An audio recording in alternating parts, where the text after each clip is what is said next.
Ladies and gentlemen, the President of the United States.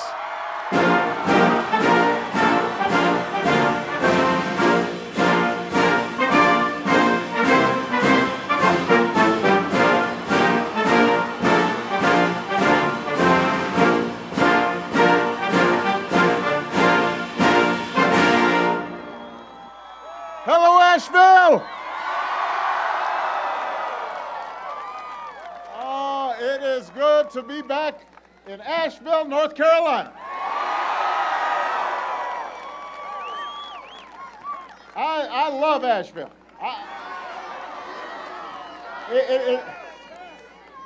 In fact, I think I should be on the Tourism Promotion Bureau of Asheville.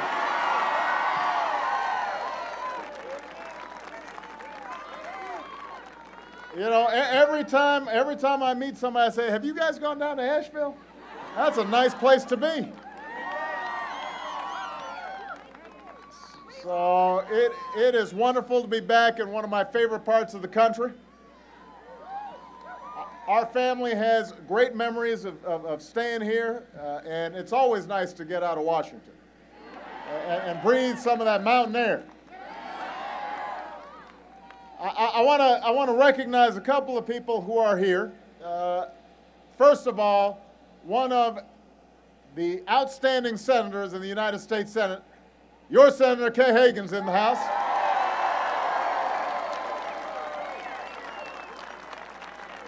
Kay's daughter just got married this weekend. So congratulations to Kay's daughter.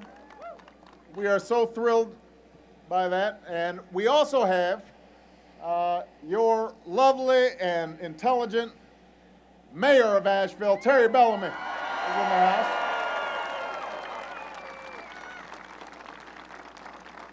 The last time I was here, Terry said she could play basketball. And so we went out. It turned out she was a cheerleader and not a basketball player. But she's doing an outstanding job overall. Thank you both for coming. Now, as you may have noticed here, I came here on a plane. It's a pretty nice plane. But I'm leaving on a bus. The bus is pretty hard to miss. And over the next few days, we are going to take this bus through North Carolina and Virginia, and I'm going to get a chance to hear from folks about how they're doing, what direction they want to take the country in. And I'll be doing a little bit of talking, but mostly I'm going to do a whole lot of listening, because there doesn't seem to be much listening going on in Washington these days.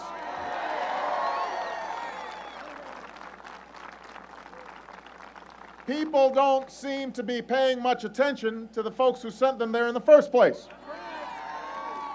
And that's a shame, because once you escape the partisanship and the political point scoring in Washington, once you start really listening to the American people, it's pretty clear what our country and your leaders should be spending their time on.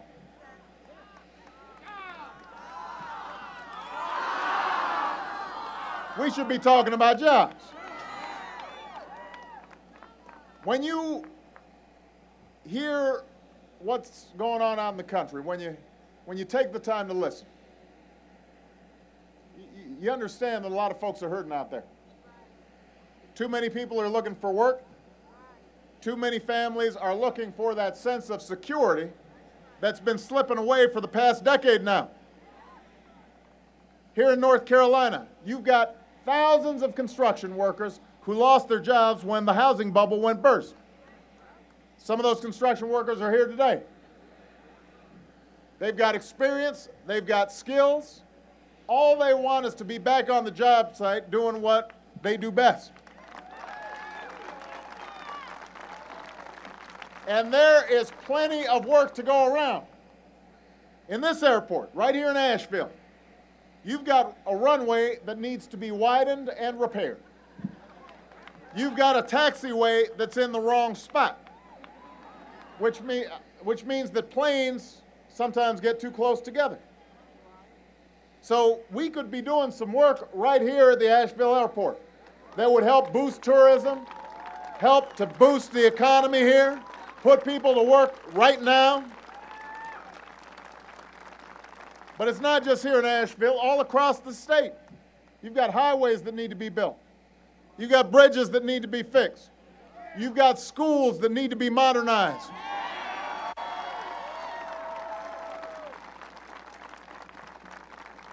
And that's what America used to do best. We used to build things. Built the Transcontinental Railroad, built the Golden Gate Bridge, the Hoover Dam, the Grand Central Station. There's no reason why we should sit here and watch the best highways and the newest airports being built in China. We should be building them right here in the United States of America. Right here in North Carolina. Now, our problems were a long time in the making. We're not going to solve them overnight. But there are things we can do right now to put people back to work. Right now. There are things we should do right now to give the economy the jolt that it needs. So that's why I sent to Congress the American Jobs Act.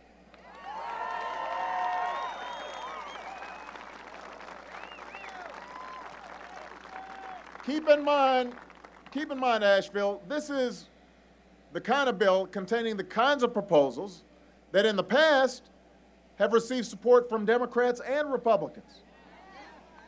It's completely paid for by asking our wealthiest citizens, folks making more than $1 million a year, to pay their fair share.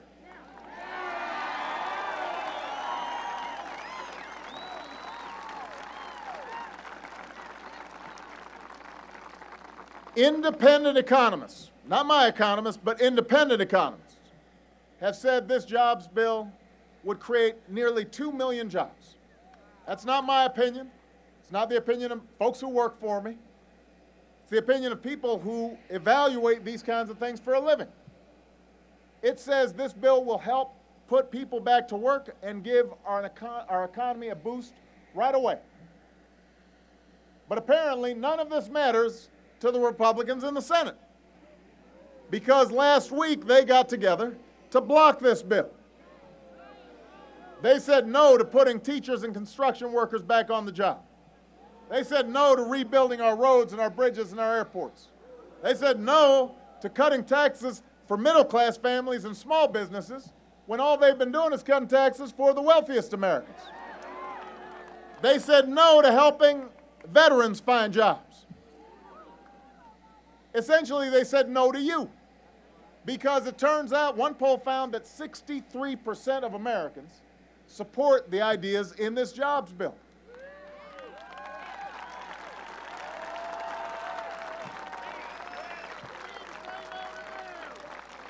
So 63% of Americans support the jobs bill that I put forward.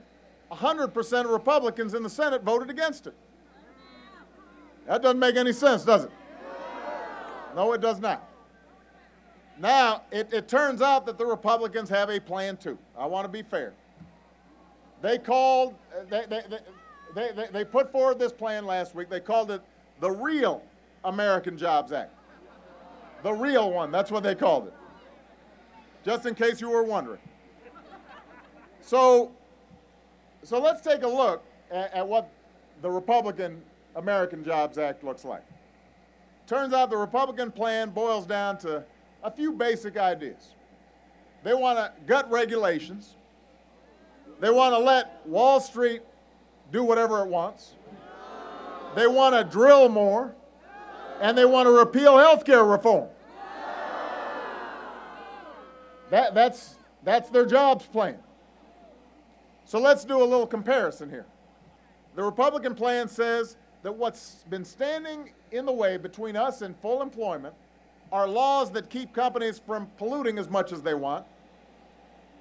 On the other hand, our plan puts teachers, construction workers, firefighters, and police officers back on the job.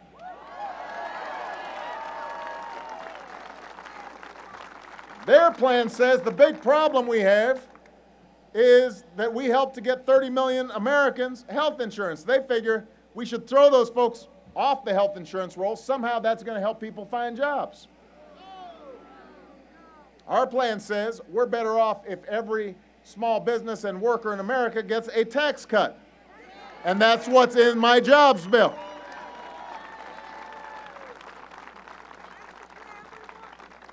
Their plan says we should go back to the good old days before the financial crisis when Wall Street was writing its own rules. They want to roll back all the reforms that we put into place. Our plan says we need to make it easier for small businesses to grow and hire and push this economy forward. All right, so you've gotten a sense, you got their plan, and then we got my plan. My plan says we're going to put teachers back in the classroom, construction workers back to work rebuilding America, rebuilding our schools, tax cuts for small businesses, tax cuts for hiring veterans, tax cuts if you give your worker a raise. That's my plan. And then you got their plan, which is let's have dirtier air, dirtier water, less people with health insurance. All right, so far at least, I feel better about my plan. But let's admit I'm a little biased.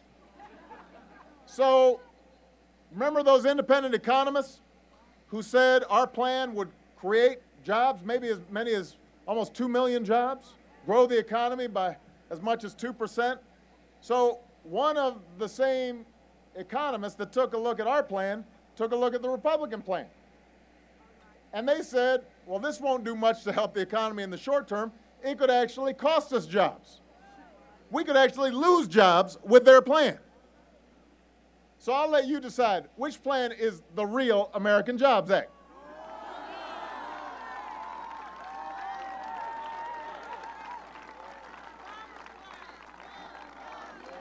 Look, I appreciate the 4 more years, but right now I'm thinking about the next 13 months.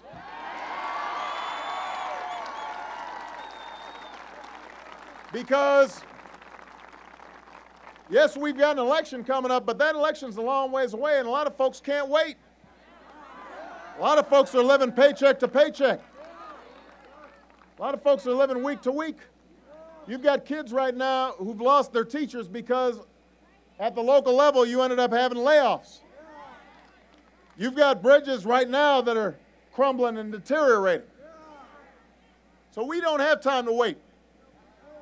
And we've got a choice right now. Right now. Look, I want to work with Republicans on ways to create jobs right now.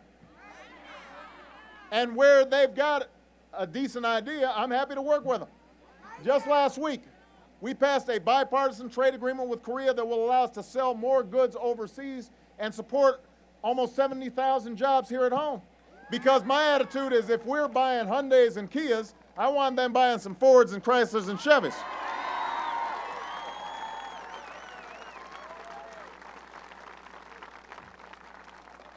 So if they're serious about creating jobs, I'm ready to go. I don't think anybody doubts that I have gone out of my way to try to find areas of cooperation with these Republicans. In fact, some of you have been mad at me for trying too hard to cooperate with them, haven't you? Right? Some of you, I get some of your letters and your emails. You're all like, well, why are you cooperating with them all the time? Because it can't be all about politics. Sometimes we've got to try to actually get something done. And so I'm eager to see them stand up with a serious approach to putting people back to work. It's time to focus less on satisfying some wing of the party and more on common sense ideas that we can take to put people to work right now and help the middle class. And help people get into the middle class. Because there are a whole bunch of folks who are hurting out there and have never gotten an opportunity. So, we're going to give members of Congress another chance to step up to the plate and do the right thing. Kay and I, we've decided, let's go ahead and let them do the right thing one more time. We're going to give them another chance to do their jobs by looking after your jobs. So, this week, I'm asking members of Congress to vote. What we're going to do is we're going to break up my jobs bill. Maybe they just couldn't understand the whole thing all at once. So we're going to break it up into bite-sized pieces so they can take a thoughtful approach to this legislation. So this week I'm going to ask members of Congress to vote on one component of the plan, which is whether we should put hundreds of thousands of teachers back in the classroom and cops back on the street and firefighters back to work.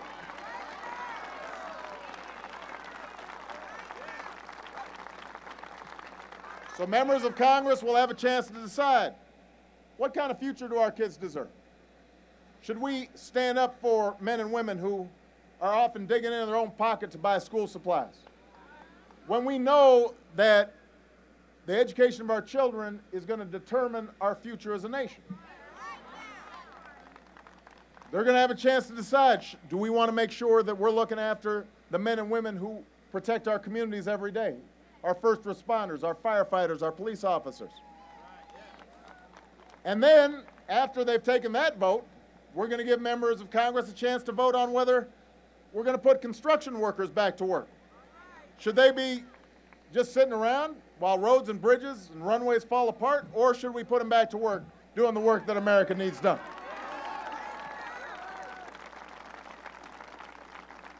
After that, we'll give them a chance to decide whether unemployed Americans should continue to struggle or whether we should give them the experience and support they need to get back in the workforce and build a better life.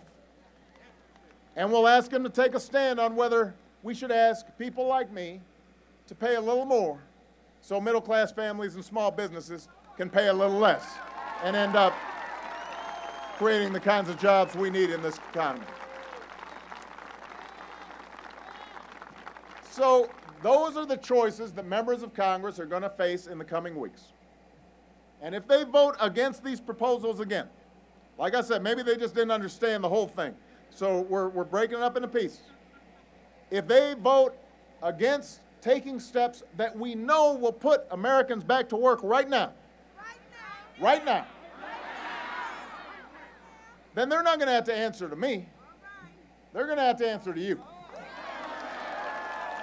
They're going to have to come down to North Carolina and tell kids why they can't have their teachers back. They're going to have to come down to North Carolina and look those construction workers in the eye and tell them why they can't get to work doing the work that America needs done. They're going to have to come down here and explain to working families why their taxes are going up while the richest Americans and largest corporations keep getting sweet deals in the tax code. They're going to have to come down and explain to you why they don't have an answer for how we're putting Americans to work right now.